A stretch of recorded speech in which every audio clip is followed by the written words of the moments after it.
in the world is feeling hopeful. How are you concerned at all that they could back out, or how are you feeling at this point? No, I don't think there's going to be a reversal at this point. Based on the tone of how this entire thing has moved, it's been very quick. Netanyahu came up last Saturday. Boom, he was doing a press conference, making an announcement. This whole thing moved quicker than all of the other situations where we were getting close to having some type of release.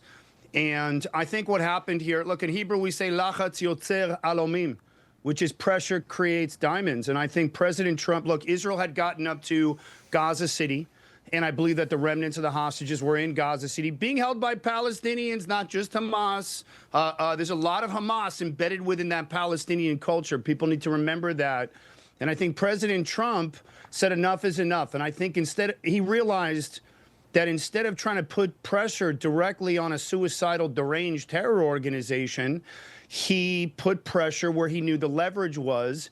And in my opinion, that would have been Egypt, Qatar, and Turkey. Egypt, U.S. gives over $1 billion of aid a year. F-16s, counterterrorism support. The Muslim Brotherhood is located there. And that's big leverage. Then you've got Qatar. They don't need America's money, but what they need is America's legitimacy. And these guys set the fires and then play firemen, and I don't think they've been negotiating in good faith.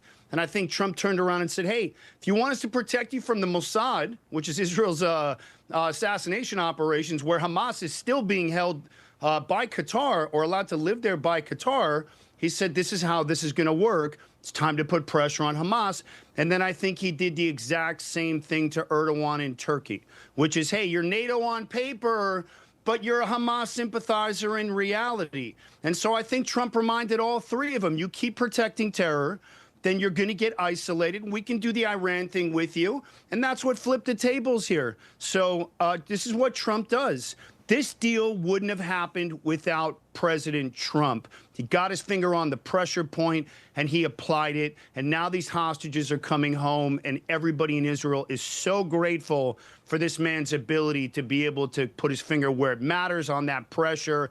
And now we're going to see them coming back. I think this is very legit.